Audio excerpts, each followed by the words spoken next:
Welcome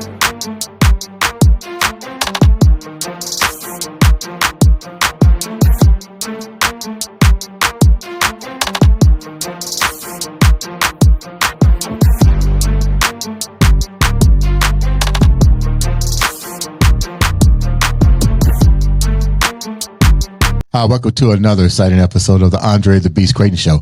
Another exciting show? Definitely, and I do mean definitely with a capital D, exciting guest today. Let me tell you about today's show. You don't want to miss this. You need to stick around. I'm going to show you how things work out. Usually when you come onto my show, you fill out the questionnaire, you do the calendar link, and you set a date. Now, I usually don't meet the guest until the actual taping of the show. This is usually my first encounter. It's pre-interview, everything done right on the spot, live. Let's go, lights, camera, action. But let me tell you where we're about to go today. This is fastidious. I think that's the word I want to use. Fastidious.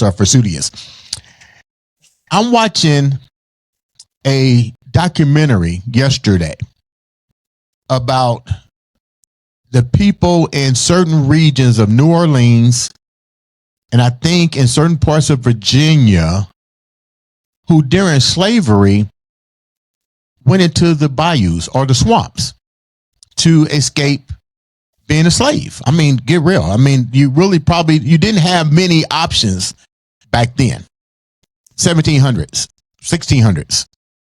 And I watched this with an open heart, but also with intrigue and wanted to know more. And wondered, this was the thing I wondered. And I used to be a history teacher, but I wondered to myself, why was this hidden? And more importantly, it showed my lack of wanting to go deeper into my own identity as a human being, as a man of color. Why didn't I know about this? Why didn't I think beyond the words plantation and start thinking, where did they go when they ran? Because when you watch television, you read the whitewash narrative, it's a different story. A lot of them were recaptured and blah, blah, blah. They didn't have GPS. Some of them knew how to read the stars, but let's get real. They really didn't know where they was going. But they did. You did have a few that knew, let me use this word, survival. Mm-hmm.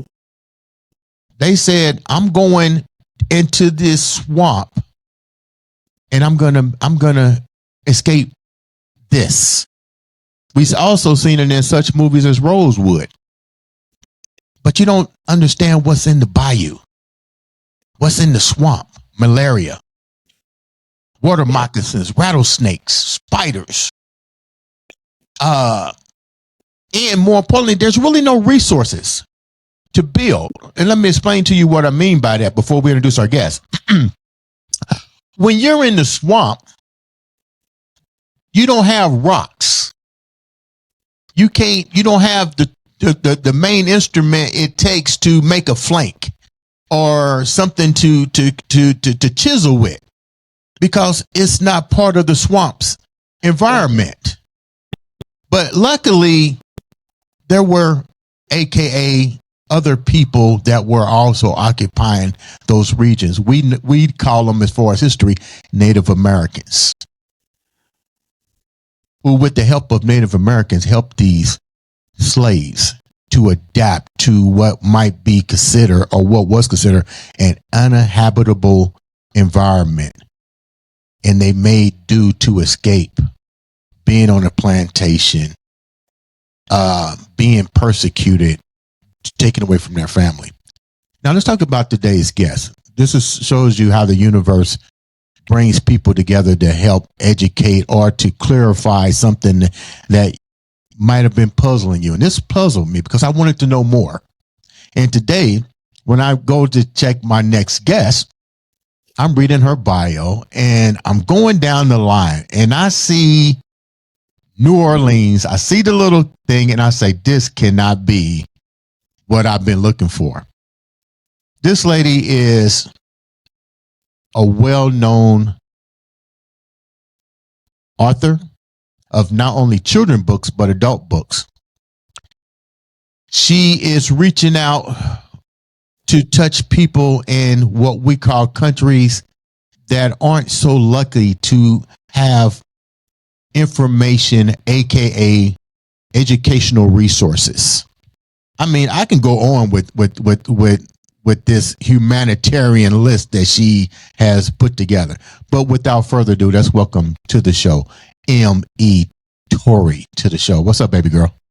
Hey, thank you, Andre. I'm so glad to be here. Thanks for having me. You know, we was talking off camera and I said, hold down.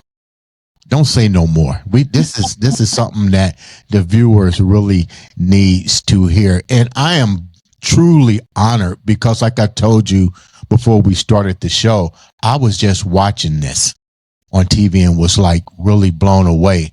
But we'll get into that in a minute. Before we get started, tell the viewers a little bit about you before we get into your journey. Well, okay. I live in Washington State, mother, grandmother, and I had a 20-year career as a writer for children's books through publishers such as Random House and Penguin and Sterling. Just recently in September, I released my debut novel for adults called Fox Creek, and it takes place in antebellum Louisiana, so right outside of New Orleans. Your journey had its own trials and tribulations as well. Children, 23 years old. Yeah. Still in diapers. Going back to school to get multiple degrees.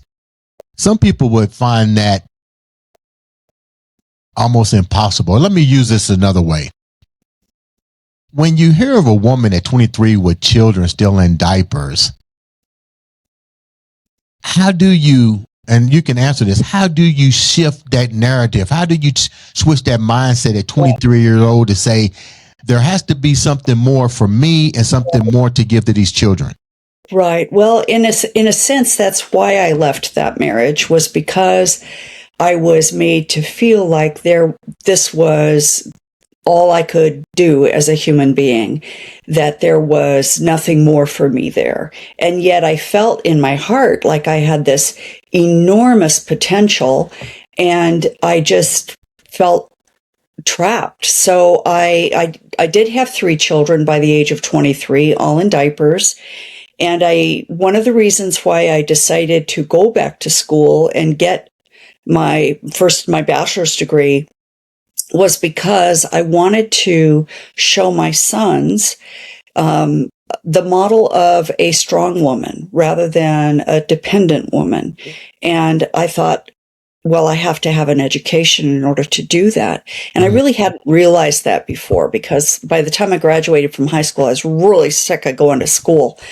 But by the time I got a divorce, school was like drinking water after crossing a desert. I mean, it was just exactly what I needed.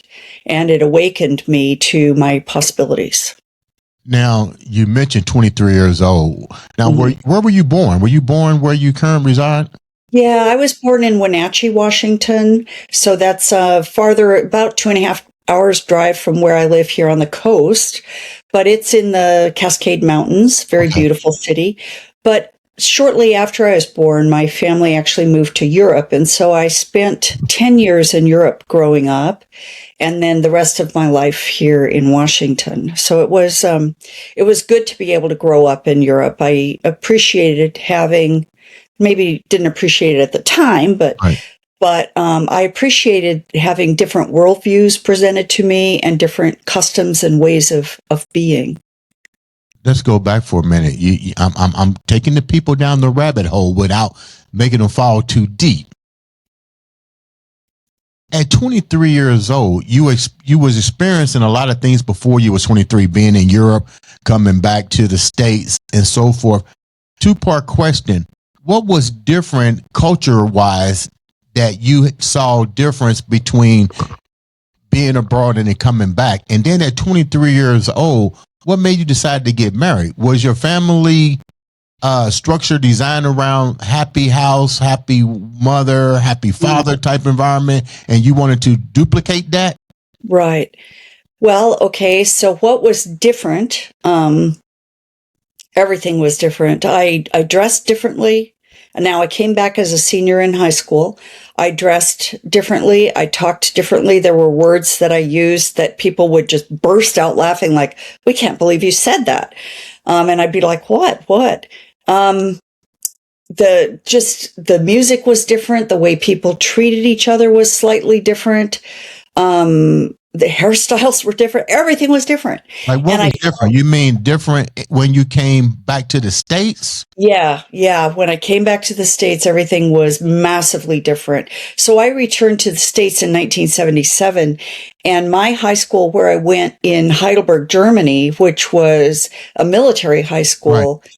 We were still very much in the 70s and kind of the hippies and so on, and Led Zeppelin and all of that.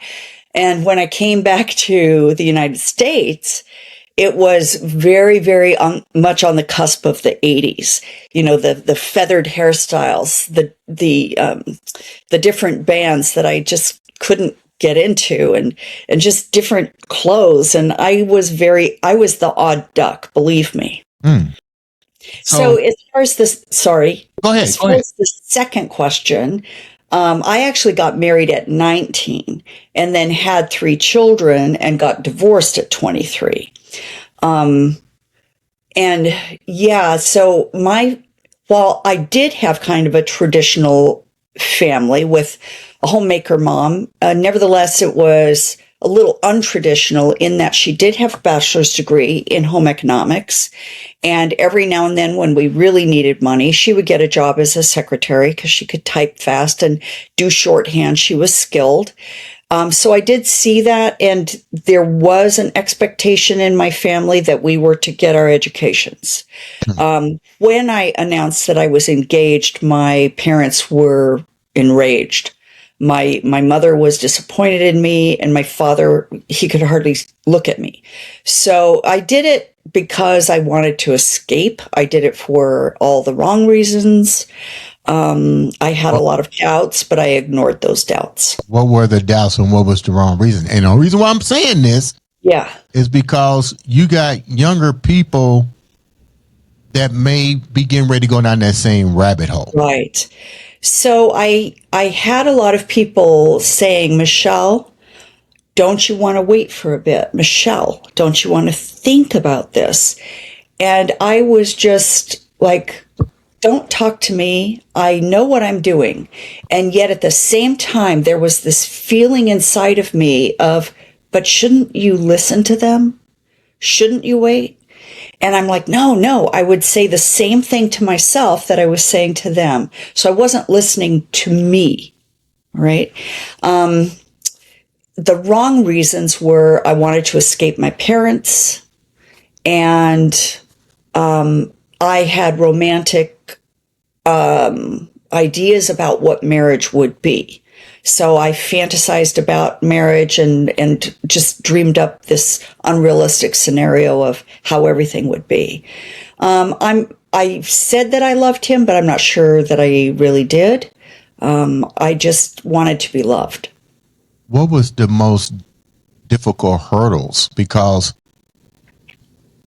you're playing house. Yeah. But that house comes with, now you have responsibility. You have not 1, but 3 children. Right. How long were you not satisfied with your choices, and when did you decide to walk away from that? And more importantly, this is a 3-part question. I'm throwing a lot at you. How did that mess up your relationship with your mom and dad, knowing that you went through this and you stayed in and got 3 children on top of that, 1920 for 3 years? Right. Okay, so the marriage started to break up, I think, about halfway through. And I was pregnant with my second child, heavily pregnant. And then, my second and third child, they're what we call Irish twins.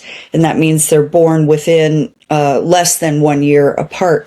My third child was an oops. And when my marriage was already on the rocks at that time, and when I did the pregnancy test, I burst into tears because I I couldn't believe it. I was devastated. And my youngest son, he actually knows this. And then when he was born, I fell head over heels in love with him. And he knows that too. But anyway, so I was feeling trapped from, second pregnancy onward. The thing was I was trapped.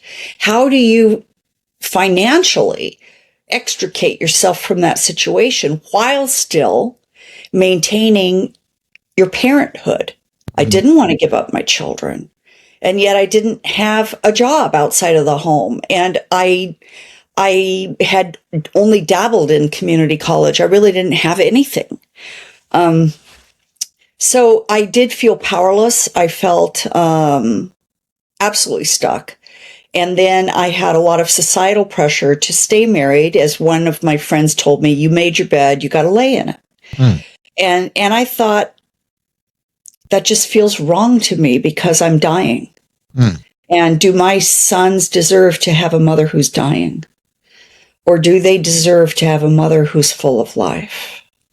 And so when my husband at that time got laid off from Boeing, it was actually an opportunity for me to separate, because he was at home and I could actually leave. Wow. Well, heck, he worked at Boeing. You guys, that's a pretty good damn job. Yeah, it was a good job, good benefits. What about your mom and dad?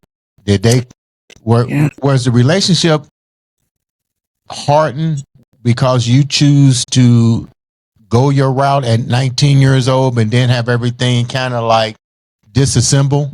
Was it hard to go back to them and carry on a deeper communication to save not only you from dying, but to also make sure that your kids have an opportunity? Well, after their initial reluctance regarding this marriage, they actually were very supportive during the marriage, and when I had my first child, I remember this distinctly, taking him over, it was about an hour's drive, taking him over at least once a week to visit his grandparents. And, so they developed a relationship with him and with, my ex-husband, and they did their best to be good in-laws and good grandparents. But then they were given an opportunity to move to Europe once again. And they did. I don't think my second son was born by the time they moved back to Germany. And they were there through the whole rest of my marriage. So I was literally alone in Washington with no family around. And then when I flew to Germany to go see them and I told them I was getting a divorce, they were both devastated because they knew what this would mean for me as a single mother, and they knew how hard it would be. I don't think they were necessarily doubting my decision to leave, but they knew that I didn't have a support system in place, and they were very worried on my behalf. When you don't have that support system and you get caught up in the fear aspect of things, and let's put it like this, when things finally hit the head and you decide to walk away, how do you shift? How do you get that beast mindset to say, okay, I don't have my family here. Right. I don't know what the relationship is with you and him after the divorce, but the bottom line is you got to have these kids. How do you start developing a career and getting your life back in order?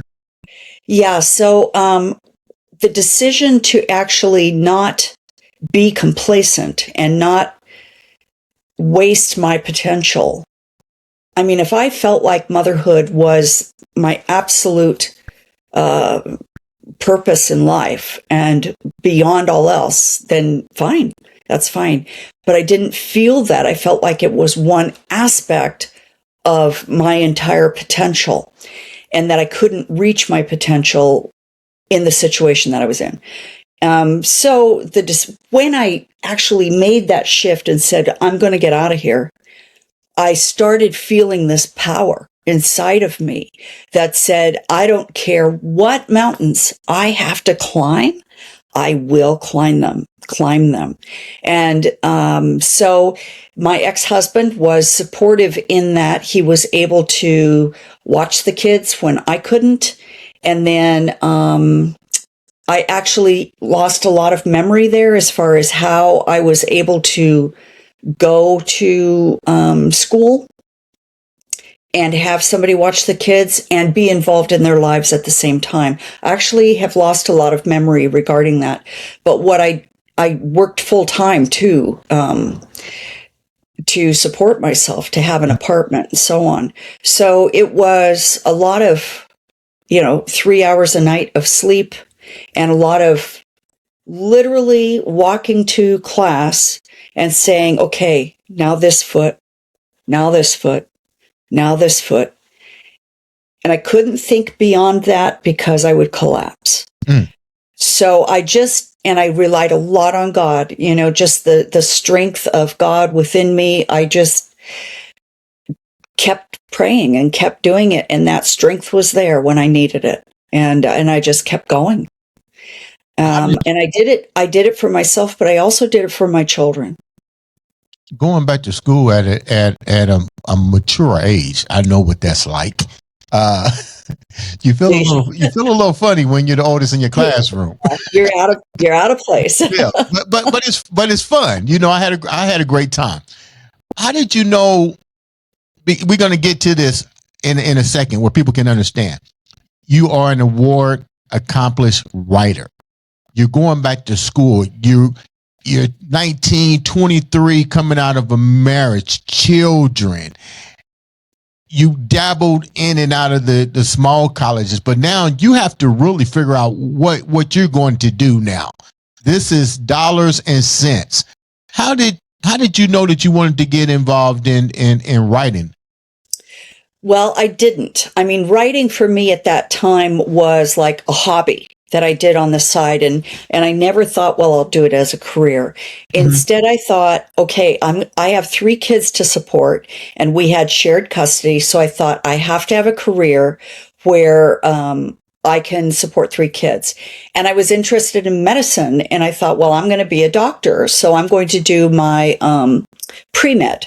I'll get a bachelor's degree in a science. And so I picked microbiology and immunology because I really liked it. And I got my bachelor's of science in microbiology. But the summer, I think it was the summer before my senior year in college, you have to fill out your MCATs, which are like your medical entrance examination tests, right, where they test you to see what medical school you're going to go to. And I distinctly remember this day. It was sunny, summer day. I'm sitting out on my boyfriend's lawn out in his front yard. I've got the MCAT application in front of me and I'm filling it out. And I'm so excited because I've gone through hell to get that far, and here it is. I can taste it. I'm going to go to medical school, right? And I'm filling it out. And all of a sudden, just like this spirit of awareness just was right here.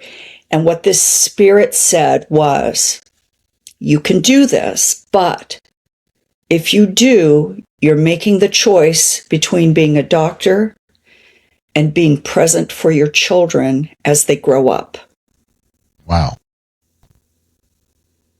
And I put away the application and I never filled it out. Wow. And so I ended with a bachelor's in microbiology and got a job after that in a laboratory, which helped support my family. Let's go deeper. Okay. You have an encounter. I'm trying to put everything in this interview here. Yeah, that's no problem. I'm gonna go here. You went to New Orleans. You visit plantations. You should go to where I was born. There's tons of plantations in Albany, Georgia. Tons of them. In cotton fields. Tons of them. What was that like for you? And how did that change another part of your life? So at the time that I went to New Orleans, I was already writing for children and drumming up ideas for stories and books. But when I went to New Orleans, I'd never been there, and I thought I would drive north and see the plantations while I had a chance, rented a car, and I went up north of Baton Rouge along the Mississippi River, and it's a place called Plantation Alley, because it's like you said, plantation, plantation, You have plantation. a plantation now in Georgia, Yeah. in Albany. Yeah, you don't have to drive far, right? Yeah. 5 minutes between each one. And I went on a whole bunch of tours, and I was Northern girl speaking here. I was expecting a very balanced rendition of history when I was given these tours. But instead, what I encountered was a very whitewashed, glorified rendition of what it was like for the white family during those times. The white family this, the white family that. And nobody mentioned slaves at all. And I was blown away by that. Really? I thought, wait a second here. How did the white family support this lavish lifestyle? Well, look in the back of the plantation big And you house. see the What do you houses. see? Yeah, you see the shacks. Yeah, the You shacks. see the slave cabins. And that's the other half of the story, which was never told. And so that made me so mad. And I came home and I thought, I'm going to write that story. I'm going to write the story of the white narrative as it intersects with that Black narrative. Right. And we'll see where that takes me. And I knew that it was going to be a book for adults because of some of the places I was going to go in that book. So I immediately, actually, when I got home, I was so on fire that I immediately started in 3 years of full-time research for that book. What were some of the things that you found crazy? Because I remember taking my son and my daughter down Plantation Alley, going to Albany, Georgia, going through Cordell and so forth. And I remember them going, what is that white stuff? I said, that's cotton. But it was cotton for miles. And I told him, I said, just imagine, if you will, working that every day, that endless field. And then you pull up and you see the houses in the back. And people fail to realize this. This is what people need to understand. Those houses are still there, and they're being occupied by another set of people because somebody has to still work the plantation. It's been inherited down from generations to generations. But go back to my question here. You go home and you're on fire. And this is good because it's coming from a Caucasian lady. You're seeing something totally different, but you're upset because the whitewash sounds beautiful, but they're not saying how they got to where they got to. What was the most impactful things that you found after doing your research that you was like, I can't believe this nobody knows this? Right. Oh gosh, there are so many impactful things. I went from knowing this much to knowing, oh my goodness. Well, I think it's important to understand first there's primary research and there's secondary research. The primary research, well, I always start at the secondary research level. Secondary research level would be books that scholars have written, for example. So you get your feet wet with those books. Primary research are the letters, the diaries, the journals that are written by people who actually lived during those times. So it's unfiltered. It's right there. And what's interesting to note is the primary research for whites will be very different from the primary research for blacks. And the reason, besides the fact that they had completely different life experiences, but the reason for that is the white people they were literate, but the black people, it was illegal to teach a black person to read and write during the era that my book Fox Creek takes place. If you were black and you knew how to read and write, you could be executed, or in all likelihood, you would be sold because they don't want to deal with you. You're trouble. Yeah. Okay. So to find a diary written by a slave who was born on a plantation, worked the cotton fields or the sugar cane fields, and then died on the plantation, you're not going to find that. Yeah. What you do find are the writings of black people who escaped. Okay, so they're a particular subset of the slaves, and they would be the subset who says, I'm not going to tolerate this for another day. Mhm. You have no right to own me. I'm leaving, even if it costs me my life. Okay, so that's a particular subset, and they may be different from the other slaves that were on the plantations. We don't really know. But they're going to go north and they're going to write and publish their writings. And so I read all of those, and then I read what's called what came out of the Freedom Writers Project. Have you ever heard of that? The Freedom Writers Project. It happened during the Depression. President Roosevelt wanted to give people some jobs, so he hired a bunch of writers to interview ex-slaves. This was in the 1930s. So if you do your math, the slaves were freed in 1865. We're talking 1930s. They would have been children when they were slaves. So again, we're talking about a particular subset of slaves and the experiences that they relate. Now, these are oral interviews, so this is an oral history. The first of all, we've got 70 years of reminiscing, right? And how have their memories changed over that time? And some of the slaves, they glorified it. Oh, it was so wonderful. We were taken care of. And others, it was horrible, and everything in between. So for me as a writer to try to get the realistic, how was it really for the person in the fields who was born and died on the plantation? Right. We really don't know. Yeah. And so you have to read between the lines.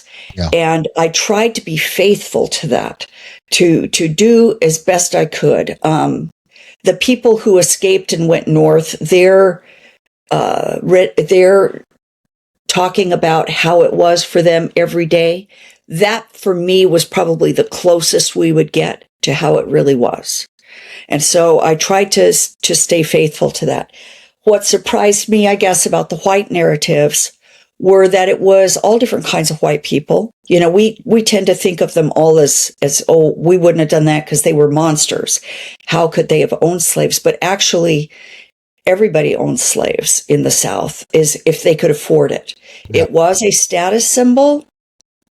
A male slave in his prime cost $1,000 at the peak of slavery. And in today's money, that's about $44,000. Yeah. So to own a slave back then was a status symbol. It meant you were wealthy. To own 10 slaves, it was like, oh my gosh, that guy's got money. Now imagine if you own 100 slaves, okay? You were at the pinnacle of white society. And, even today, some of us are trying to climb that societal ladder. And you look around, you go, okay, what are my neighbors doing? What do I need to do to keep up? And so it was expected if you were a gentleman. And it was certainly part of the economic machine. And economics speak very loudly. And it was accepted. It was okay according to the law. And so that's what people did. And so you had slave owners from the more benign slave owners to the psychopaths and everybody in between, like a bell curve, And so it surprised me. I read a diary that I read that I based my plantation owner on.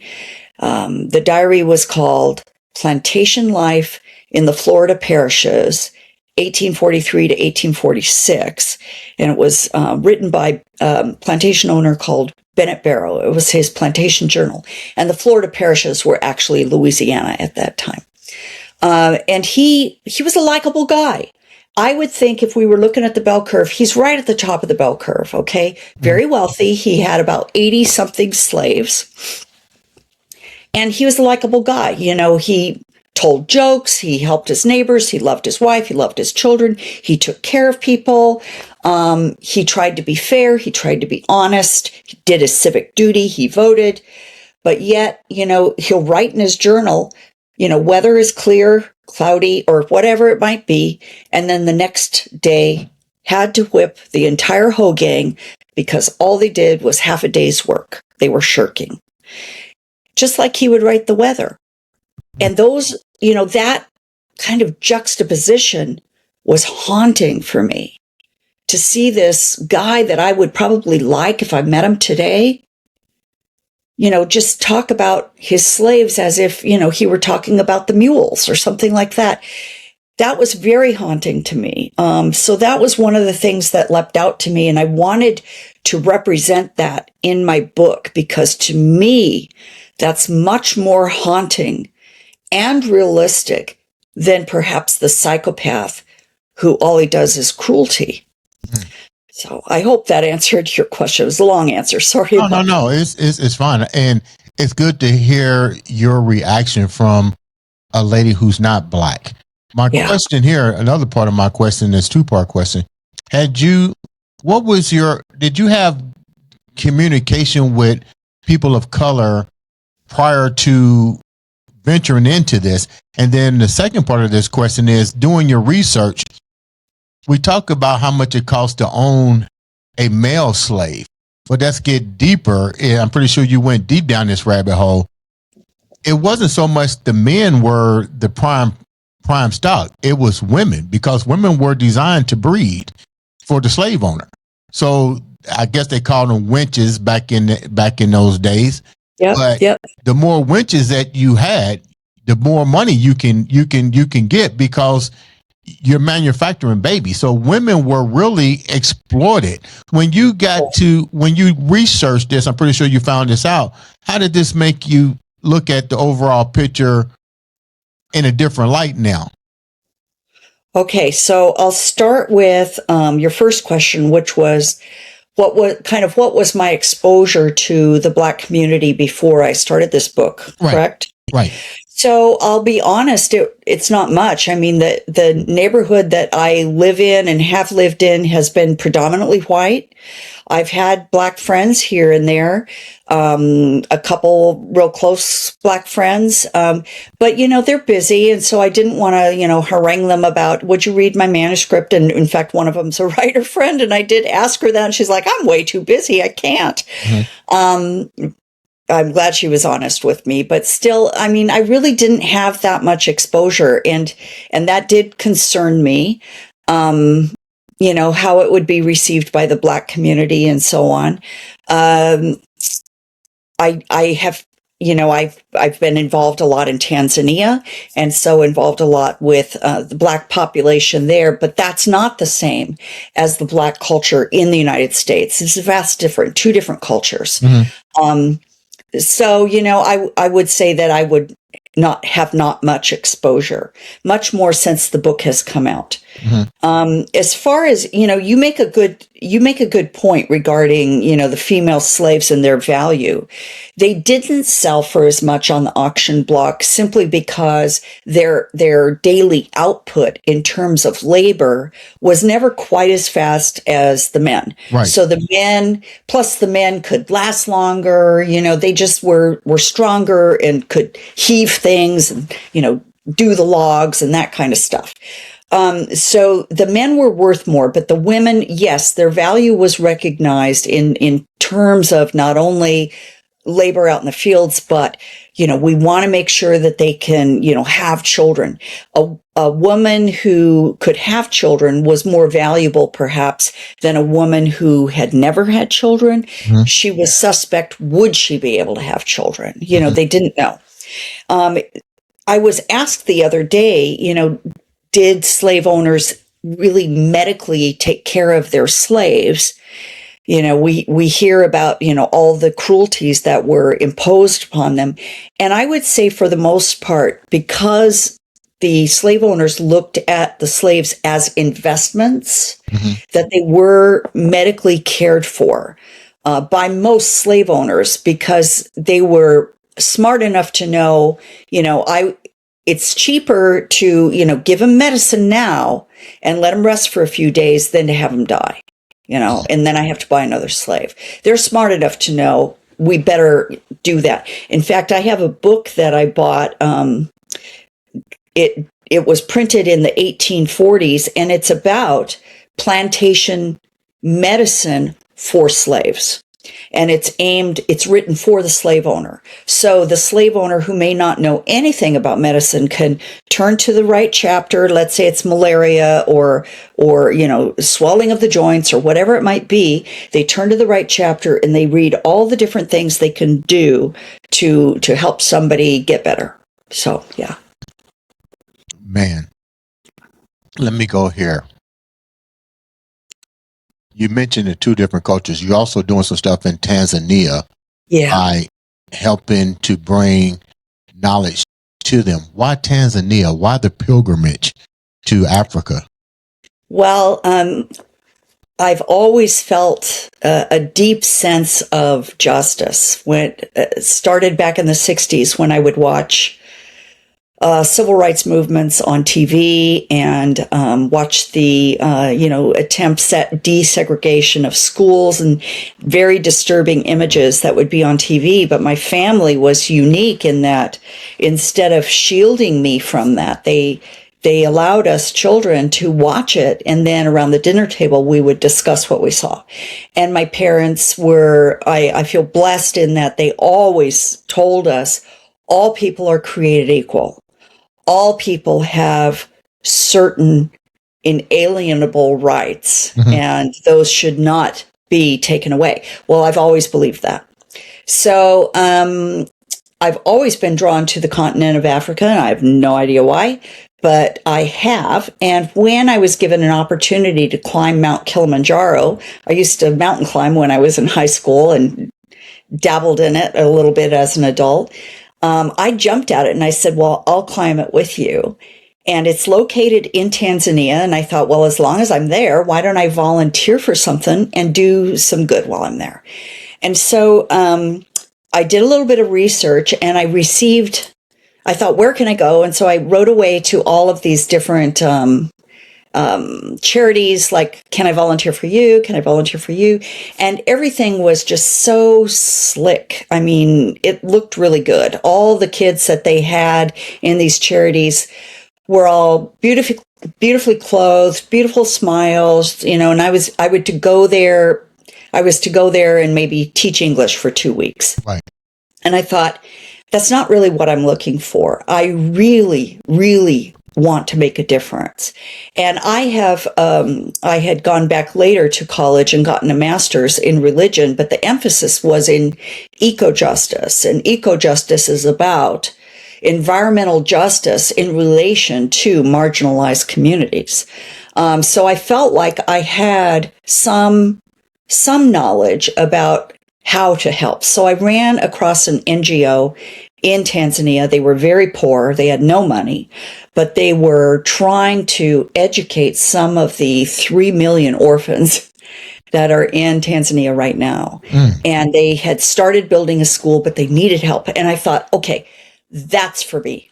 I can go in there and I can help. So we go there, boots on the ground, and we start our relationships. And a lot of what we did was just observing, trying to figure out, who are these people? Do we trust them? What is their passion? Are they doing it for the right reasons? And how can we help them fulfill their mission? And their mission was simply to educate orphans in Africa. And we felt like, yes, they're doing it for all the right reasons. They're doing it out of love. They're doing it because these little orphans, some of them babies, but they were helping these children get an education who otherwise would be street children, or they would die, or they would be in prostitution, whatever. And we came home and we started an organization, a charity in America called Orphans Africa. We're a 501c3. We've now been operating for 18 years, and we've been working with our NGOs this whole time. We have 6 schools on 5 campuses. We educate children from ages 2 to 22. So we have nursery through vocational technical college and everything in between. We have educated thousands of children. Some of our children have gone on to be doctors, lawyers, teachers, secretaries, drivers, you name it. And we have this cadre of intelligent, capable adults in Tanzania who communicate with each other, who make these schools run, who are part of school boards and so on, and they communicate with us. We have full transparency top to bottom, and it's amazing what we've done in 18 years. And these kids live on campus. They get 3 meals a day. They're happy. They're healthy. They have medical care. They're clothed. They have love. I mean, it's just amazing. Man, it sounds like you got so much stuff. You know what? You got such a beautiful story. I'm going to do something I hardly ever do. We're going to have you come back and do a part 2, because I think we need to know more about what's going on in Tanzania. I want to know more about the trilogy of the book. We definitely going to have you come back and do a part 2. But in the meantime, how can the viewers reach out to you? Okay. So go to my website. That's the first place. That's Torrey. That's TORREY.com. And you can read more about me there. You can read about my book, Fox Creek. And I do plan to start a blog very soon. I hope within the next couple of weeks. It'll be a combination of kind of social justice issues along with spiritual issues and recognizing the oneness within us all. And then you can buy my book on Amazon, Barnes & Noble, or bookshop.org, which helps support your local independent bookstores. Wow.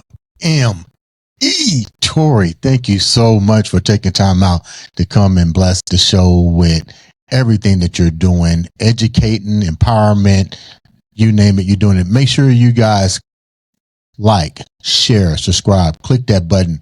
Sometimes all it takes is one click to make a difference in someone else's life and maybe your own. This has been another, and I do mean another, exciting episode of the Andre The Beast Crayton Show.